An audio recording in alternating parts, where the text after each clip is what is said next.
தேவ், தியா காதலிச்சு கல்யாணம் பண்ணிக்கிட்ட ஜோடி. ஆனா ஒரு நாள் வேலைக்கு போன தியா விபத்தில் உயிரிழந்துட்டா. அதுக்கப்புறம் தேவ் முழுக்க மாறிட்டான்.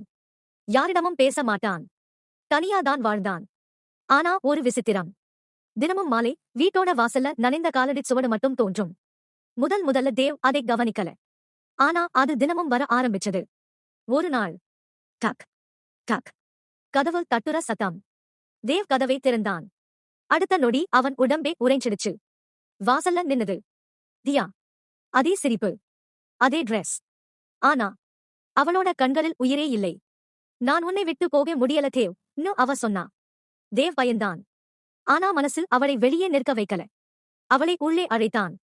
அந்த இரவு 2 பேரும் பழைய நினைவுகளை பேசினாங்க. நெடுநாளைக்கு பிறகு தேவ் சிரிச்சான். ஆனா காலை எழுந்தப்போ தியா காணாம போயிருந்தா. மேசை மேல ஒரு கடிதம் மட்டும். அதுல எழுதிருந்தது, நீ அழாததுக்காகத்தான் வந்தேன். இப்போ என்னை மறந்து வாழு. கண்ணீரோட கடிதத்தை பிடிச்சுக்கிட்டு தேவ் வெளியே பார்த்தான். வாசல மீண்டும் அந்த நனைந்த காலடி சுவடி இருந்தது. ஆனா இந்த முறை அது வீட்டுக்குள் வரல. வீட்டிலிருந்து வெளியே போயிருந்தது.